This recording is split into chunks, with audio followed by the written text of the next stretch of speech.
Too late. Night is coming when no one can work. John 9:4. By saying this, the Lord reminds his disciples about time. When we were young, we wished for time to come quickly so that we could become adults. When we are old, we wish for time to slow down so that we do not die quickly. What is the point of time that brings us up, and what is the starting point that pulls us down? Time does not speak. People live too often in time, so they pay little attention to time. In reality, between us and time is a constant friction, a never-ending struggle between life and death. The experience of time is often an experience of regret. Too late. Too late in physical time is too late to be taken back. People often tell themselves with seemingly good arguments, but if we look closely, we should probably change our perspective. For example, if I don't want to pray today, I often tell myself that tomorrow I will pray twice as hard. Every day I produce 2 kilos of flour. If I don't do it today, I will produce 4 kilos tomorrow, which is to make up for 2 kilos yesterday. Then I am satisfied with that attitude. In terms of quantity, according to the production economy, it seems to be quite correct. And this argument gives us peace of mind. But in terms of time, there are still obstacles. We need to think again. How can we say that we can make up? Lost is lost. What was lost yesterday was completely gone yesterday. Yesterday, on that loom, there was no thread. The stitches embroidered on today's carpet are from today. We cannot take today's stitches and go back to sew them on yesterday's carpet. When we say we make up for what we didn't do yesterday, it is just a way of comforting our conscience. The act of making up is actually just doing enough of what we have to do. When a glass is full, we cannot pour more. When you can add more, it is a sign that the glass is still empty, and the additional part is not more, but just enough for the glass of water. For example, love and filial piety are a glass of water. I must live fully with love, and that filial piety is like a full glass of water. Yesterday I was not filial enough. Today I regret. I am filial more. If today I am filial as I should be, that means the glass of filial piety today must be full. Then how can I compensate with filial piety? Usually, we do not live fully with the glass of water that we must live. Every day it is deficient. We do not see this deficient. For example, yesterday the glass of love in our family was almost empty. Maybe it was petty, harsh, or disloyal. Then only did we suddenly wake up. Looking back at our soul, we told ourselves, tomorrow we will make up for it with more love. The next day, to compensate, we truly love. Then we feel joyful and carefree. Actually, that joyful and carefree feeling is just the act of living enough of what we have to live, without adding anything. What has been lost is still lost. Regretting what was lost yesterday makes us bitter, and that bitterness rubs into our conscience and makes us regret. This pain is the force that pushes us to live enough of what we have to live today. Without this regret, we might only live half a glass of water. We do not live the full glass of life that we have to live. Every day we live half. Yesterday was too little. The next day we compensate by living full.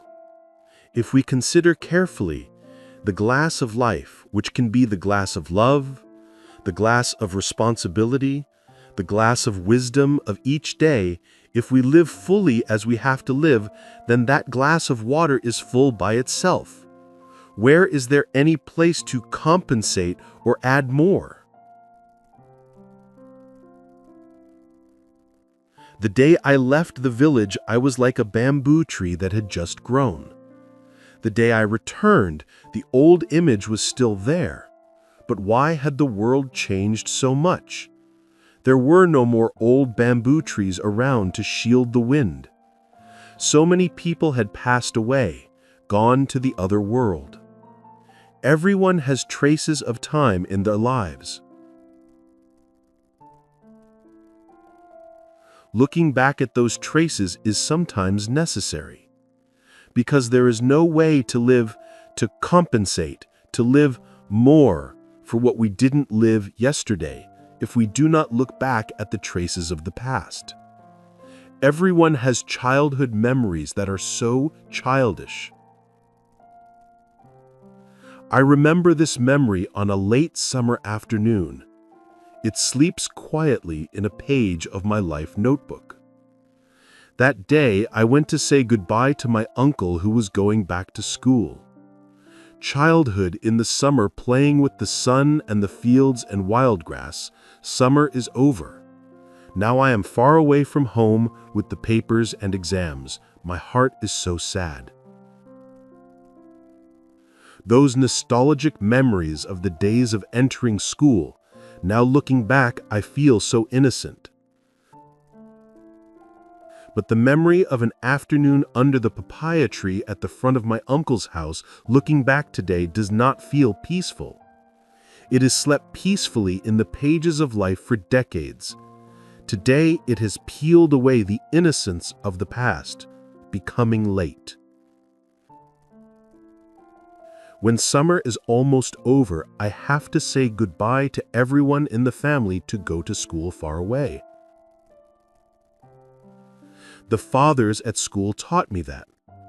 Seeing that my nephew is about to go far away, all my aunts, uncles, and cousins often give me money to prepare for the journey. Even though I was young, I already had a vague understanding of the world of adults. Some people gave me money, but the purpose was to give it to my mother or to leave the gift as a debt to my mother to know how to handle it. As for my uncle, he called me to the papaya tree at the front of his house. He slipped a 20 dong note into my pocket. He advised me to be good and study hard so that later I could become a father. He did not let anyone know that he gave me money. I still remember his voice. How honest it was. He said he did not have much money. When he had, he would give it to me. My uncle moved me. I believed him immediately, because everyone saw that he was poor. I still saw him carrying a basket to catch crabs and fish in the ditches in the hot afternoon. I clearly remember that discreet handshake. I clearly remember the bamboo basket and the aluminum basin to catch fish. I clearly remember the sunlight of the countryside. When I suddenly heard him say that he wanted to give me more but he didn't have it, my heart sank. I saw the poverty in his family displayed before me.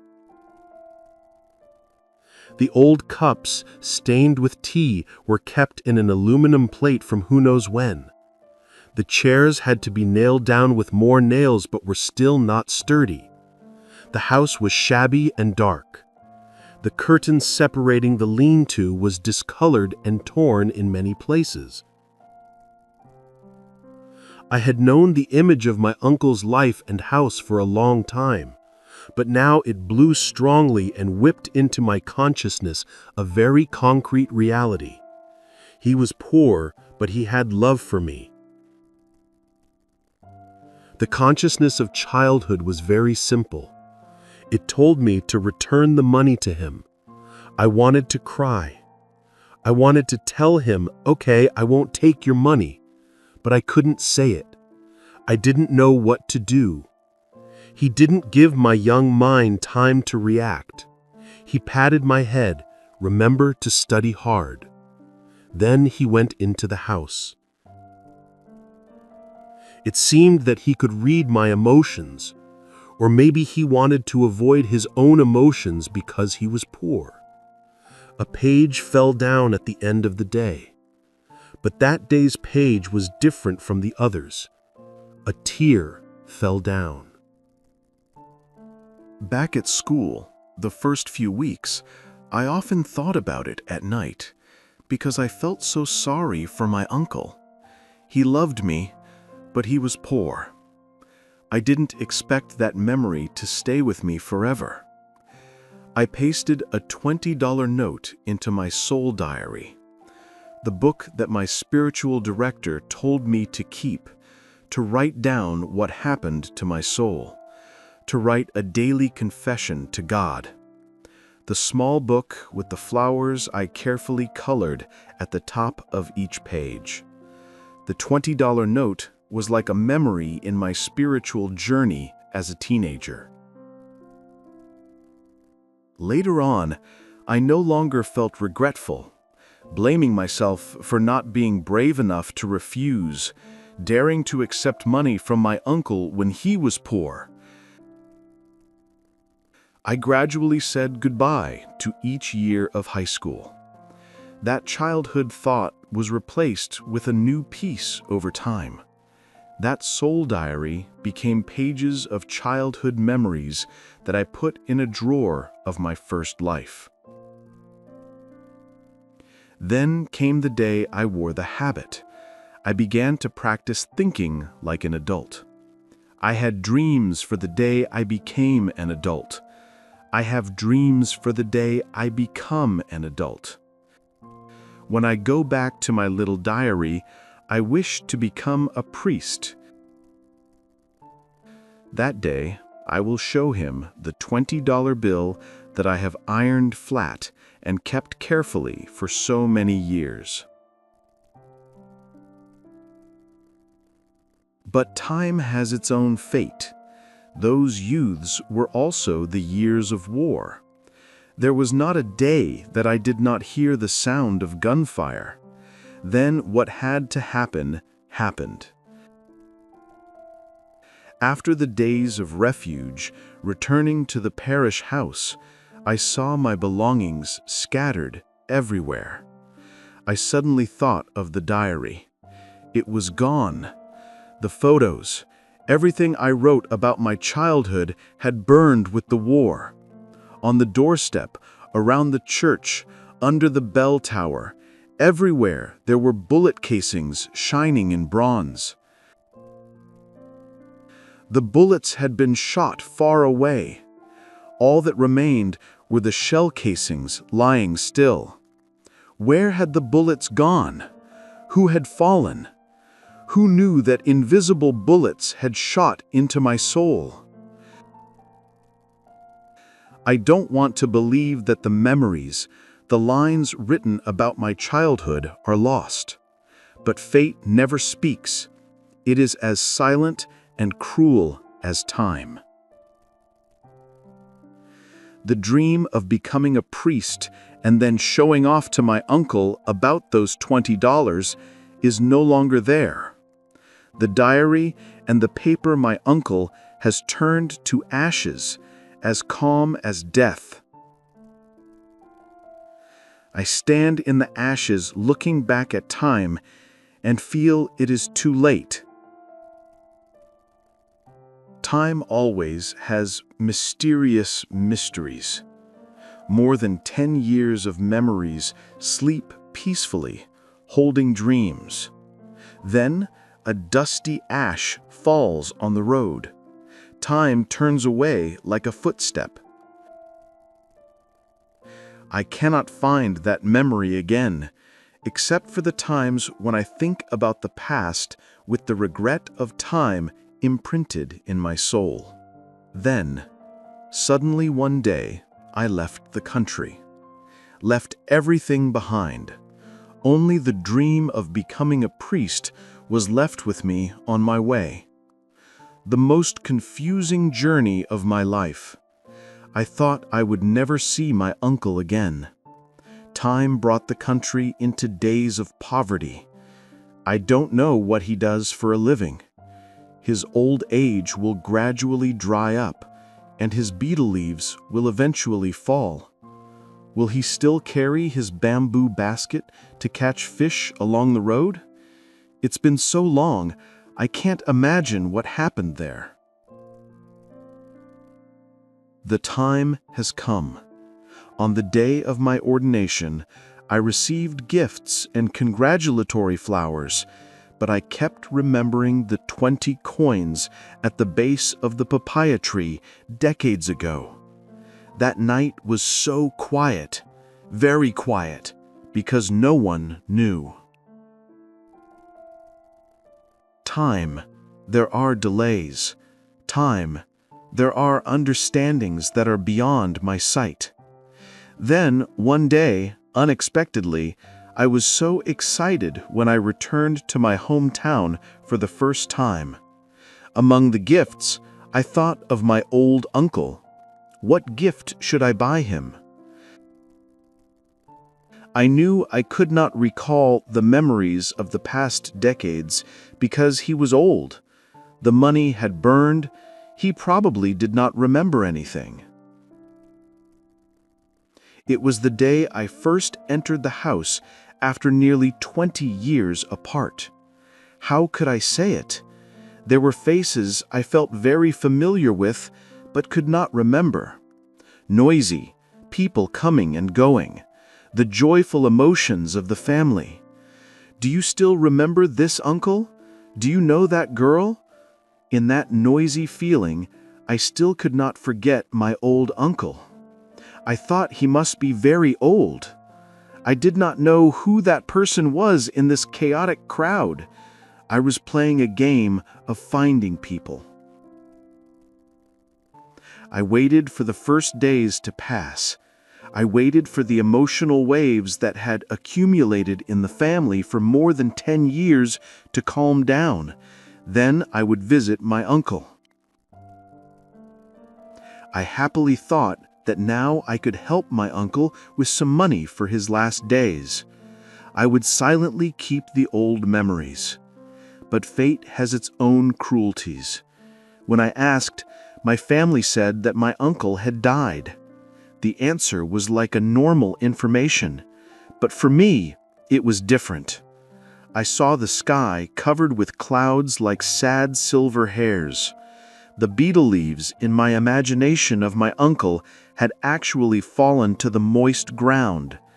Mentally calculating, my uncle died not long before the day I was ordained a priest. Looking back at the past, I call those memories the lateness of time. God often talks about the lateness of time.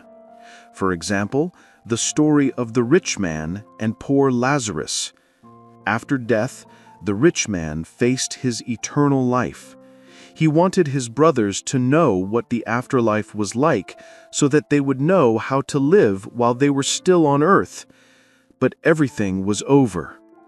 He wanted Lazarus to give him some water to cool down, but it was too late. Between us there is a great chasm, and they cannot cross from one side to the other. Luke 16:26.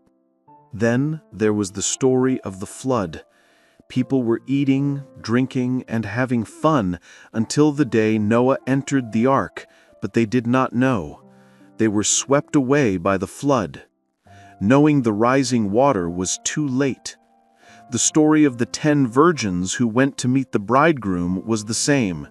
The 5 foolish virgins brought lamps, but no oil. When they went to buy oil, the bridegroom came. Matthew 25:1-13. When they returned, the door was closed. time. Oh, it was too late again. Lord, the moments when I often deny that I will make up for what I have to do today, tomorrow, are lies to myself. What a loss. Please let me take the regrets of the past and make my heart regret so that I can live the day I have to live. Live with a glass of love, a glass of filial piety, a glass of wisdom. And the lateness in life must remind me not to be late on the last day of my life. A sacred lateness related to eternal happiness.